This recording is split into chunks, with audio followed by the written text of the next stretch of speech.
Welcome to Andrea Lake 101, the making of a billionaire, you guys. We have a Sticker Wars episode. I have tried to record this podcast 10 times at least. I have deleted hours of podcast recordings because it keeps getting a little bit too dark and a little bit too political. Like, look a fucking round. So as I, for the last time, attempt to re-record this at 4 o'clock in the morning on February 13th of 2026, I was like, what is the original intention of this podcast? And the original intention was like, I am going back into StickerJunkie and I am going to 5x the sales in StickerJunkie for 5 years in a row, period. And I know how to do that because I have sold a fucking whole lot of products and a whole lot of merchandise over the years. If you want to check out my whole business background, my bio is on AndreaLake.com and my dossier is impressive. And so I know that I'm going to scale this company. Am I going to actually hit my 500% metrics every year? That is cuckoo pants crazy. You guys, that is a fucking lot. But we're in the second year in a row of us actually doing that. When I came back into the company, it took a year to stabilize the company.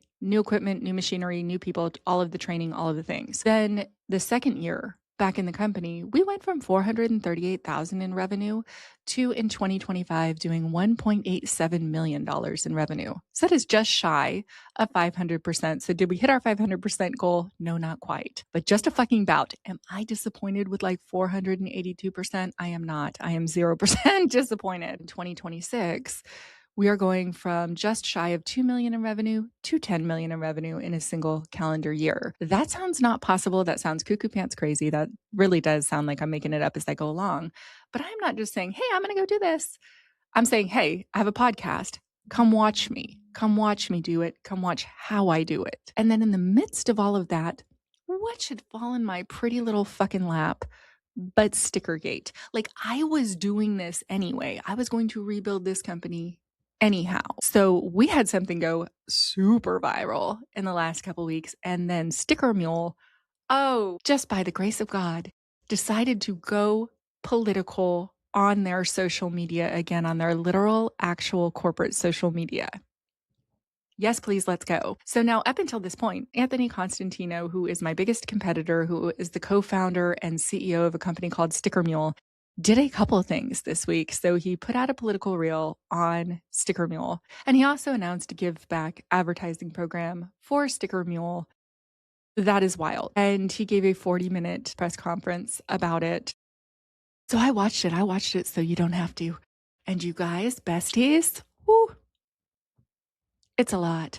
Now let's start with a little bit of deep StickerGate lore. Okay. And the origin story here is StickerGate happens. My whole plan originally was to build StickerJunkie to 10 million in revenue and then sell it. So as I go in to rebuild this company, I'm like, okay, what's missing from this marketplace? And this is our reel that went viral. Do not worry. I will get back to the press conference that Anthony Constantino did. For new listeners, it always just goes in a big circle, but don't worry, I'll close all these loops. So we do a reel that explains who we are, because as I looked into the sticker space, I was like, okay, there's a whole lot of people fighting for the exact same audience. There's so many people fighting for the Instagram audience who is going to see a deal for 50 stickers for $28 or whatever it is and go buy those 50 stickers for $28. And then that person is going to need more stickers later, and they'll probably need 2 or 3 or 400 of them, maybe even 1,000. The sticker company is going to make profit on that person's second, third, fourth order. However, what we saw was a real lack of tech companies. So for those of you that follow us, you know that we did the Heretic Coffee fundraiser. This is a customized private back page that we built for Heretic Coffee. Well, we build those for all of our clients. And that's our differentiator. So we have tons of tech integrations. We have much, much more advanced ones for large companies. That's how we've landed a couple of Fortune 500 clients already. And that is like without StickerGate. As a matter of fact, Courtney on our staff, who is our design manager and handles all of our proofing systems, created a sticker that said, came for the drama, stayed for the stickers. Because a lot of people found us through StickerGate and then were like, whoa, you guys are fucking rad and impeccable and your customer service is insane and your product is like buttery and soft and silky and lovely. I'm like, that's correct, it is. So as I'm navigating building this company, I have a couple of segments that I'm targeting, and it's not that. It's not people that want 50 stickers for $28. It's people who want high-end, concierge-level service, impeccably good, best quality stickers. They're going to be dishwasher safe. They're going to be the highest qualities of vinyl, etc. And also to support a company that's paying a living wage, that cares about their employees, that is never selling to private equity. And it's just real people doing their best to like grow a true company like the companies that used to exist in the late 70s and early 80s, where if you are an employee at a winning company, you're going to have a retirement, you're going to be able to buy a house, you're going to be able to travel the world, you're going to be able to have kids, all of those things. My personal goal is anybody that's been with us for over a year makes $85,000 a year base salary. That's my personal goal for payroll. Are we there yet? No, we fucking obviously can't afford that. To be able to afford that, we'll have to do $12 or $14 million in revenue. But guess what? We should be there by the end of this year, beginning of next year, middle of next year, the latest. And so the whole team knows that. And as a result, we fucking love our clients because every single person in my company knows how much money we made last month. It was $183,000 and change. That's great for us. That means we're already at 2.2 million annual revenue if you were to multiply that out. 183 by 12 months in a year. So we're building and growing this idyllic sort of environment. Like today we're doing the StickerJunkie Olympics. That's why I might not have time even to release this podcast today because we're taking off at 12:30. Everybody's still getting paid for the whole day. And we're doing our StickerJunkie Olympics events, which is like who can carry the most sticker sheets without a single sticker falling out as you pull them off of the cutter? Can you, by sight, who can get the closest to putting 100 stickers on the scale? Just like stuff that you have to do all the time in a sticker company. And we're broken up into teams and it's going to be super fun. And I don't know what's planned for the food, but we always have fantastic food plans because we all foodies over there. And it's just a fucking fun place to work for reals because you should actually like what you're doing. If you work 40 hours a week, and it's intolerable to me in this country that people work 40 hours a week and don't have enough money to live. That is insane. It's insane that we, like frogs in a boiling pot of water, have allowed this to happen. Whole lot of reasons that that's happened. And this is the part where usually the podcast gets too political, but we are not doing that today. So we're going to say that our reels that we released and talked about how we are a tech company and we would love to have you as a client. Well, did we get some big ass banger fucking famous, you know who they are clients out of that? We sure did. Did we get some of the coolest fucking small brands that are just impeccable and doing amazing work? We sure did. I love all of those clients. We got so many quilters. Let's go. Let's go. QuiltCon, badass quilter, Savage Stitcher has been with us for a long time. But we have so many fucking cool people that are coming on board that are allowing us to put their stuff on our social media. Like, let's go, you guys. And they're the exact clients I would want. Just badass, amazing businesses, cool people, etc. So this reel doesn't just do what we want, it does what we needed to do because I care really deeply about paying my people fairly. It breaks my heart that I have people on my staff right now making $22, $24, $27 an hour because that is literally all I can afford to pay them. I need every customer that I can get right now. I really do. And I'm so thankful for them. But what gives me long-term stability is like, I need this many clients who buy over $1,500 a year. I need this many clients who buy over $20,000 worth of stickers a year, etc. Because that way I can like project and hit my future targets. I am meeting the most badass Gen X women who also are fucking funny and witty and like to drink wine. I had a call with one of them who I met through the StickerGate reels, who's like, yeah, we do about $500,000 a year contract for stickers. And I'm like, baby, let's go. Let's go. And so I am going to fly out to where she is and meet with her in a couple months. But before that, we're already just starting to do business together. And let's go. I'm getting the exact clients that I need to hit my targets. Amazing. So the original intention of this podcast was it's very easy to over glamorize how hard it was to build a company from essentially zero, from bankruptcy, from $438,000 in revenue to already $2 million in revenue. And by the end of this year, $10 million in revenue. And so I wanted entrepreneurs, other fellow entrepreneurs to see how the fuck did I do that? And the way that I intended to do that was by telling a story, but the story was going to be about paying a living wage, about having a badass team, about how to do team building, optimization, etc. And then the juiciest fucking hot goss fell into my pretty little lap. Nobody was saying anything. Nobody was saying a word. And all of a sudden, Anthony Constantino, my biggest competitor at StickerMule, is like, I love Trump. I love Trump so much that I created a studio album called Thank You, President Trump. Yep. Then Anthony decided to run for Congress. Yep. Then he created a statue and gave it to Donald Trump. That was covered on Jimmy Kimmel. Jimmy, if you are listening, if this ever reaches your pretty little fucking ears, please let me know who is doing your stickers, because I sure would like it to be me. I also would love to have a town hall on Jimmy Kimmel where Anthony and I debate about politics and economics, because he, in fact, is running for Congress, and he, in his reels, has expressed some economic views about how to increase affordability, which do not jive with anything that I have ever heard of as a member of the Global Economic Institute.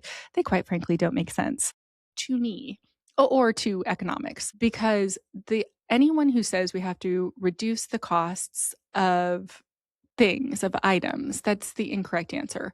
What we need to do is to raise the living wage radically, quickly. We need to re-equalize everything that was missed, period. That's what we have to do to fix the economics of this country. We cannot keep 65% of people in the economy underneath a living wage, which is the quantity of people who live underneath a living wage right now. If you'd like to learn more about that and what you need to make in order to actually get by, go to StickerJunkie.com/living wage and watch the Living Wage podcast, and you can fill out your own budget, which we made for you. So anyhow, Anthony is wilding out, and then Anthony goes quiet on the StickerMule corporate social media after having been profoundly political on the StickerMule corporate social media right before Trump's election, and then declaring like when he won, like we won and whatever. So the lore that I forgot to drop is during that time, Anthony or someone on his staff responded to somebody praising StickerJunkie for our reels that we were doing during StickerGate. We are eating this up, and how we are eating and feeding ourselves from the sales that we are getting off of this,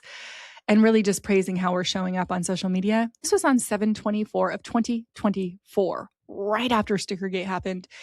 And StickerMule commented on this random tweet, oh, so they did 7 sales instead of 6. And I was like, bitch, let's go. I am a petty bestie and I have a memory like a fucking elephant. Okay. So let's go. That's the deep StickerGate lore. That is the tweet that started it all. I was like, oh, you are going to regret so very badly picking a fight with a Gen Xer who is funnier than you are. You just will. So then StickerMule goes very quiet for quite a long time on their social media, on their corporate StickerMule social media. Matter of fact, they scrubbed a lot of those old tweets and cleaned them up and deleted them. Can't find them anymore, but don't worry, babies. We have them screenshotted. Oh yeah, we do all of them. That's right, we do. Because we are petty besties at our finest. And now, just the other day, they decided that it would be a great idea in this political environment to do another political reel. They sure did. StickerMule has this new give back program that they're launching, which, hey, look, give backs are a fucking pain in the ass. Every entrepreneur knows that. There's a whole lot of regulatory compliance that you have to do, and they created some kind of app that does that for you, which is a very, very good idea because a whole lot of entrepreneurs are going to want that. They then did a press conference about like how that's going to make things affordable. And I'm like, no, randomly walking up and giving somebody $400 one time is not what will fix that. Increasing the living wage is what will fix that. And that needs to be done at a foundational governmental level. And it didn't sound to me like he had an understanding of how to do that economically at a government level. Cool. We're not there yet. So the reel that they did was some random dude who's like a creator that I had never heard of called Greatness, who has a lot of followers, but it's just, it's not my algorithm. They walks up to people who are broke and asks them questions or plays some kind of game with them and hands out stacks of cash, fat stacks of cash. And so this creator goes up to a little girl in a mall who's selling Girl Scout cookies and asks her this question, a child, a minor child. I know that that is redundant and I do not need to say both words, but I cannot possibly articulate that this is a little girl, and says to her, what's sticky and peels, but you can't eat it? And I'm like, first of all, if somebody came up to my child that I did not know with fat stacks of cash, talking about things that are sticky, a full grown man, that would be a no for me. Immediate no. But whatever, live your life. And this child's face, if you're watching this on YouTube or on Instagram instead of on audio only, you can see that we blurred this child's face. Yeah, StickerMule did not do that. And so I was like, is this staged? Did they get the parents' consent? Was a release signed? Do you even need to sign a release? Like, I don't know. Because I know you can like film in public. Like, I do understand that, but I don't know what the laws are for a minor. They're a very large company. I'm guessing they looked into that. Because I would be livid and lawsuit if someone used my child in a corporate advertisement in this way. Lawsuit, immediate. livid, immediate. Me. I don't know anybody else. Live your life. Maybe they reached out to the parents and gave them a little cash or signed a waiver. Like, I'm not trying to shame anybody or judge anybody for any way that this went down. But I just thought, this is so very strange. And then it appeared as if they wanted to like shame the dad for like making it political. And I'm like, the dad is not the one that released this to their 500,000 followers on corporate social media, as well as on the social media of two full-grown adult men, the founder of StickerMule and this greatness guy with no blurred face. I'm like, what are you doing? Read the room. Except for that, we exist in different rooms, just like everybody does in the algorithms. But I'm like, what? What the fuck? So that's their marketing. They think that's a great idea. They did a bunch of marketing that I do not think is a great idea. And this is just another piece of marketing that StickerMule has done that I'm going to go ahead and say would be a no for us over at StickerJunkie pretty safely. I am going to go ahead and say that I would not use the face of a random child unblurred in our social media, which of course led me to believe like, hey, look, this probably was staged or there probably was a releaser agreement with a parent. I'm not accusing anyone of anything, like live your life, but choices were made. And this seems ungreat. And so a lot of the comments were like, that dad's a hero. Like, it's wild. It's wild. It's wild. It was wild. It was wild. Wild choices were made. And then Anthony gives this 40-minute press conference about how greatness is greatness is the name of the creator, is like their new dollars giveaway person who's going to roll around with fat stacks of cash and hand like $400 to different random people or $500 to different random people that he encounters, which apparently is his shtick on social media. That's what he does. And I watched this press conference. I watched the whole thing. I sure did at 4:00 in the morning yesterday because I am just an early riser. It's a plague. And so in this press conference, there appeared to me to be like a couple minutes out of the 40 minutes dedicated to them explaining that greatness himself is not a scam, that he's been impersonated, that other people are scamming people, and that is not him. And also that Anthony doesn't like Meta very much. And in Anthony defending his friend, this creator who he's working with, this influencer who he has a deal with now, that he's giving $100,000 a month, StickerMule is giving greatness $100,000 a month to give away, and that greatness is not a scam artist. But other people impersonating him are, and that Anthony's legal team is going to fix that, and that Meta willfully has been allowing people to impersonate this guy, and that StickerMule's legal team is trying to put a stop to this. And in that explanation, Anthony challenged Mark Zuckerberg to a cage fighting match, all of which has me saying, number one, you cannot make this up. Number two, that is why I have said over and over and over again that a StickerWars TV show juxtaposing StickerJunkie and StickerMule would be amazing television. Just amazing television. The story writes itself. You cannot make this up. My biggest competitor really did just challenge Mark Zuckerberg to a cage fighting match. I'm like, let's fucking go.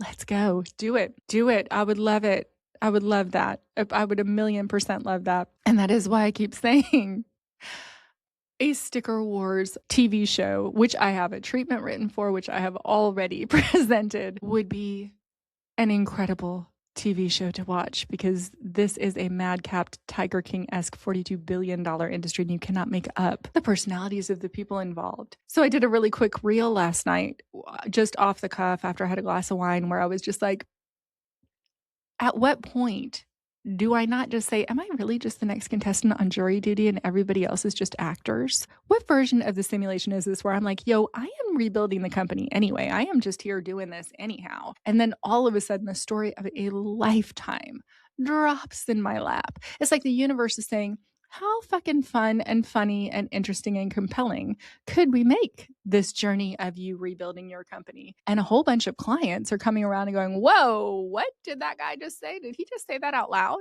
Did he really just make a t-shirt that said, I support Ice Ice Baby? Maybe perhaps we do not want to purchase from a company where that's their values.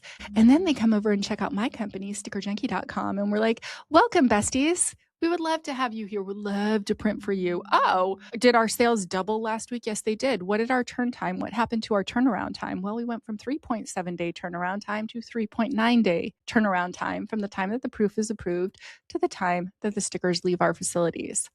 That's pretty fucking good. If you need them faster, you pay a little bit extra and they get there faster. So we are mind-blowingly excited at StickerJunkie. So this is a short but sweet episode of Sticker Wars because it has to be so that I have time to go compete in the StickerJunkie Olympics today with my team, which is a winning team. We have Courtney, Chance, Alex, and me on a team, and I cannot wait to see how much ass that we kick. All in good fun, obviously, but that's the fucking point. We actually have fun with each other. We actually like each other. People actually voluntarily come to the outings that we put together outside of work hours. People create their own outings. Everybody just went paintballing the other weekend and when I was out of town and sent pictures. It is a place where you're going to meet some of your new best friends. And it's a place where you're going to walk in and feel valued. It's a place where if I want to talk to somebody, it's to use their brilliant, creative mind to ask them to what ideas do you have for your department? What ideas do you have for other departments? What ideas do you have for how we handle this on social media? And we listen to all of our employees. And that's why we have such a fucking badass company. And we all like each other. It's like magic. And I am very excited to show the example of when you have a team like that, and they understand also where their personal benefit comes in. This is when we get raises. You guys, I just got to tell the whole team that we get raises at the end of February. Now, I don't get a raise, right? I walked in the door, I was $1.84 million in debt 2.5 years ago. Guess what? I'm $2.2 million in debt. So I am still living off credit cards in debt right now. However, the company is flipping around. And once it flips around, I've scaled a bunch of companies before. So I know how fast that moves once we flip the scales. And ladies and gentlemen, I am happy to announce that on January 27th, I put an alert in my phone because that is the date that we turned that company around. That is the anniversary of StickerJunkie being turned around as a company, smooth sailing ahead. We have figured out enough things. Our metrics are correct. We have the correct amount of orders per day to be on track with. We have the correct amount of new client acquisition, and we have the correct amount of dollar figure per order. Because it's easy to be oh, we turned around. But really what happened is we just got one $30,000 order and it spiked our numbers. We have really, truly, actually stabilized the company and turned it around at this point. And it's almost like there's just no better feeling than that, but there is.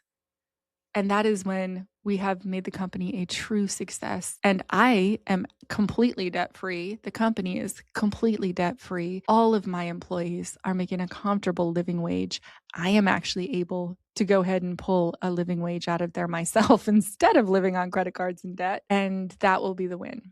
And we're taking you along for that journey with real financials and real metrics. Every single quarter, I will do a full financial breakdown of how we're doing. I will keep you posted just like I did of how we did 183,000 and change in January. I really hope we smash 240 for February. We're far off from that number, so I don't know if that's going to happen. But I just wanted everyone to be along for the ride because I didn't want to start doing podcasts when I'm making 50, 60, 70, 100, $200 million in revenue. And I had forgotten the year that I lived in the warehouse and washed my hair in a sink. And I had forgotten setting a fucking timer to cry. Of course, I haven't been on social media or watched TV. I had to set a 7-minute timer to cry. I didn't have any extra time when I was building this company. I very recently shared a reel, which is still true. I still don't have the extra $42,000 to buy that press yet. Every week, I'm maybe this week, because I buy my equipment in cash because my credit's trashed, because that's what happens when you're $2.2 million in debt. And I'm not taking any money from private equity firms. I'm not taking any money from any outside angel investors. I am just bootstrapping it along. I'm paying back high interest debt that I borrowed to build the company. And that's how I'm doing it. So we are glad that you are with us along this ride. And I'm going to share real financials and what it really looks like. And when I'm crying on the floor, you're going to see it. And when I'm elated and we get to ring the fucking nautical bell that we have on a wall, that we only ring when people get raises, that we only ring when we get healthcare coverage or some big bonus that as a company we now have, I am going to fucking sob. I am going to cry crocodile tears the day that every person is above a living wage. I'm going to cry crocodile tears the day that I am out of debt entirely. And I could not be more proud of my team and of myself. And because of my background as an entrepreneur, when I woke up broke as shit, having fucking failed myself on every metric of life, I knew that it would be a comeback story worth watching. And I didn't want to wait until I got to the top to share it backwards. So you're with me on this journey, besties. And I'm so glad you're here. Welcome to Andrea Lake 101, the making of a billionaire. Because every single one of these industries is a billion-dollar industry. It doesn't matter if it's soap or candles or wireless router boxes or Legos, billions, billions, billions, or stickers. It really doesn't matter what industry it is.